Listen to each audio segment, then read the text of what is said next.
Welcome to part 2 of making a beat only using arcade. So now we're going to add drums, and after that we're going to structure this and give it a rough song structure. So let's dive right in. So I have another arcade track, and let's look at how we can get some drum sounds here. So it's really quite simple. Luckily, you can really filter your search and make life very easy. So we're just on the home page, and we can simply just click on instrument. We can select drums, and then from there we can even go by genre. Now because my song is kind of a R&B vibe, I'll definitely select that as one of the genres. And maybe we can also select hip-hop as well. Maybe I'll take both of those. And let's look at the further things. We can look at functions. All right, what kind of function do we want here? Beat element, maybe we can just leave that out. We may not need to do that. Description, okay, we can pick a vibe. But I don't want to be too specific. Let's just see what we have. So we're going to preview some sounds.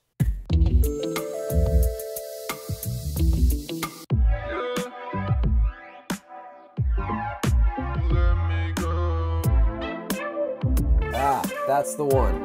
That's the one. You just know. Just gotta trust your gut. Let's load this up. We're gonna download Kit. Let it do its thing. And play the Kit.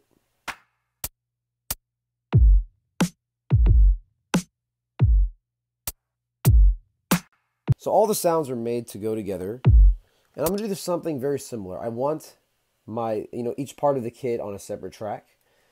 And this is going to be for balancing purposes later on, just in case, right? So now we have all of our individual parts of the kit. So we're going to go ahead and label these, right? That's percussion. That's our hi-hat. This is our snare / clap. I put them together. They can be together. Why not? And then we have our kick. So now, like I said, because we have multiple arcades going on, I'm going to do the same thing. I'm going to freeze all these, convert them to audio just like I did in part 1, so we can save CPU power and not lag. Cool, we've converted our drums to audio, and it's nice and vibey, and it sounds like this.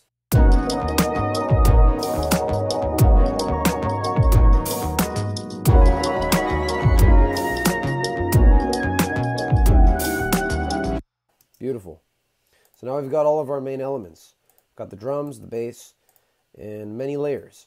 And it's all within, basically, this 4-bar loop. So it's the foundation of the song.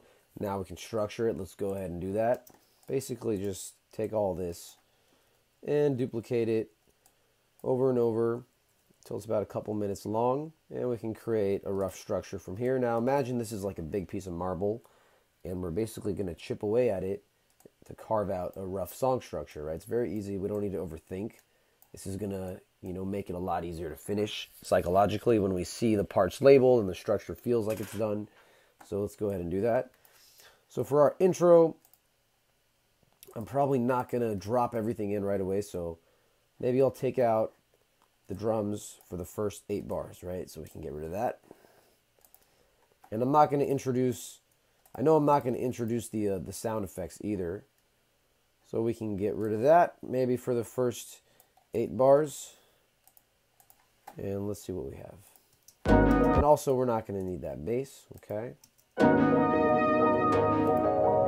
Probably not going to need this synth over here. We're just going to start very simple so we don't give everything away at once. We're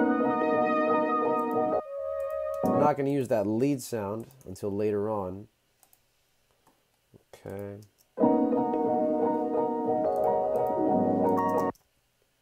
Same thing with that. Let's not give everything away.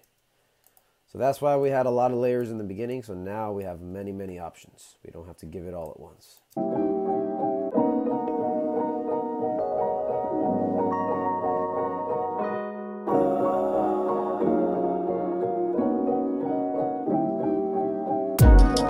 Awesome. So that's great. That could be our intro.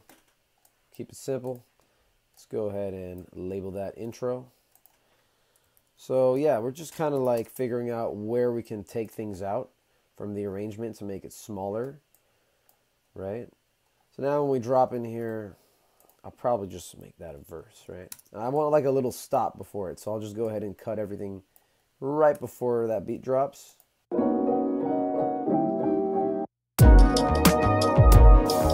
That's nice. That little cut makes the drop hit a little bit harder. We probably don't need this percussion coming in so early on. We can take that out. So I'll have the percussion come in around bar 17.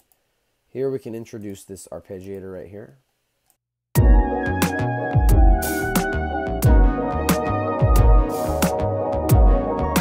all I'm thinking is, what's a subtle thing I can add to make the arrangement just a little bit different along the way so it's not too repetitive.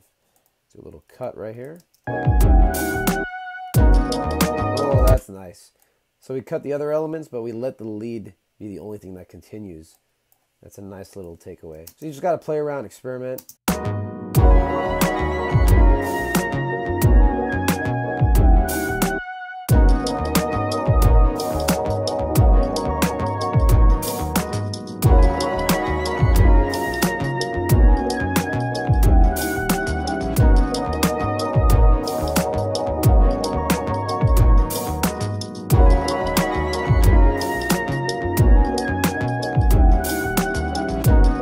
Here at bar 25, I'll make that like a pre-chorus. So now we're going to do another takeaway, make the arrangement small before we drop into a hook, right?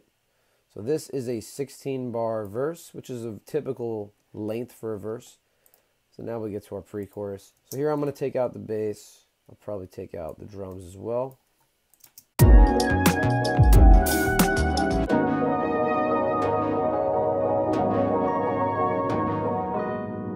Do a little cut there as well, and then we'll go into our hook. Okay, the hook can basically have everything. Later on, we can layer this with more sounds to make it even bigger. So let's just say that's our hook.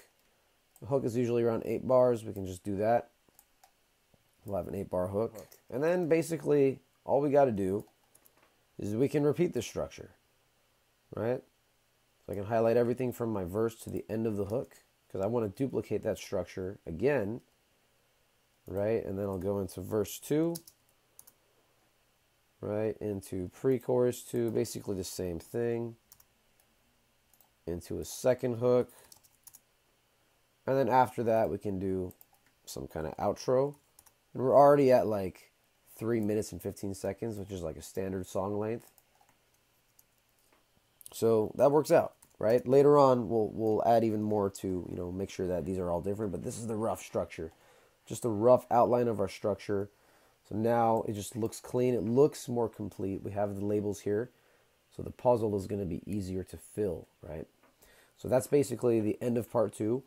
In part 3, I'm going to actually layer it up a bit more to make the hooks bigger, to make verse 2 different, right? So now we're going to start mixing and matching other arcade kits with the one that we used, so we can see how to blend all kinds of sounds together, right? And create some sound effects, little details, stuff like that. So stay tuned. I'll see you in part 3.